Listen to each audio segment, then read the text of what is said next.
You know, I'm just here to be generic. It's on my business card. That was kind of our job today. So, I guess, first off the bat, it's been a while since we've seen Bridget. We were all thinking she was going to get a happily ever after.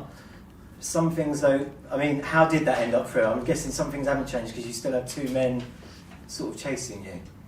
Well, some traditions just shouldn't be messed with, in my opinion. What do you think?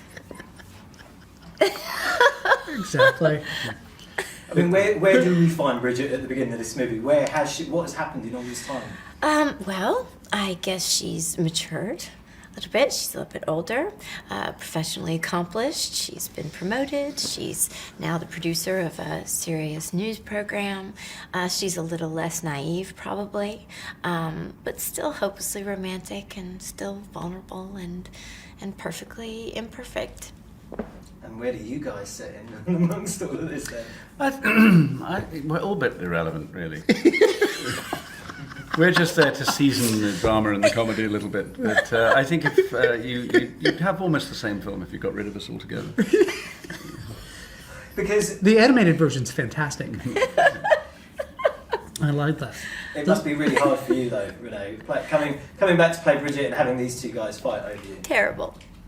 I mean, what is it like coming back to play in this role? Obviously, she is a character that movie-going audiences love. I mean, like I say, it has been quite a while since we've seen her, but what is it like coming back to play that role? Well, from a selfish perspective, I was thrilled. I love this character. I love her world and her friends and her family, and being reunited with her and seeing what she's been up to all this time was a lot of fun. It was an interesting new challenge. Professionally, to try to kind of figure out how a person's evolution manifests, and more importantly, how she hasn't changed, probably. And, you know, it's not a bad day at work. Because obviously this is a comeback for yourself as well, Colin. Patrick, you're the new guy. I mean, what was it like to join this group of... Well, it was a great opportunity. I was excited about it and nervous at the same time, because you're coming into something that's clearly established, and we make an impact and add value to it. And, you know, all of that. It was fun, and they were so welcoming at the very beginning, and I enjoyed it. It was a rediscovery in many ways of the process and taking the time, and I really enjoyed watching them work. You know, so it was easy to just show up, listen, and then react to what they were doing. I'm really glad you said yes. Yeah, it was fun. It was nice to be invited. Thank you. It wouldn't be Bridget without Mr. Darcy. It just doesn't work, does it? I don't know. I think it would, actually. I mean, I think it would. Do you know what? I think it would work absolutely fine. And you know, Helen Fielding's third book is basically Bridget without Mr. Darcy, and it works great. And no, I think he's an essential part of her history, and I think the fact that he's turned up unsolicited again. You know, I mean, she still has feelings for him, and that's part of the problem. But the fact is that he's representing something that just won't really go away, I guess. So she'd manage without it, any or either or all of us.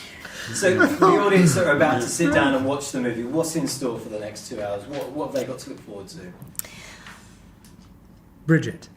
Well, it's a reunion, really, isn't it? It's fun checking in with somebody in a different stage of life, I think. It's familiar. Yeah, the audience, however old they were when they first saw the movie, will be 15 years older now, just like the rest of us, like all of us. So that they have 15 years of history in common since we first saw Bridget. I think that's interesting. It means we have nostalgia on its side. It also means we have whatever, hopes, regrets, things that kind of, you know, whatever happens to people in 15 years. And their experiences are relatable. Yeah. So it happens collectively, you know, and I think that adds a lot of resonance to and comedy. And it's fun. And just lastly now, what is it about this character then that you think, I mean, obviously you guys are in the movie, like you said yourself, Renee, you're a fan. What is it you think, though, about her that the audience at home love? What is it about this character that makes her so relatable? She's an authentic person. And I think people connect with her humanity, her vulnerability. She's imperfect. She triumphs anyway. It's inspiring. I think we cheer for her. And she kind of makes it okay for the rest of us to be human. Perfectly put. Brilliant. Thank you so much. Thank for your you. time. Thank you. Thank you.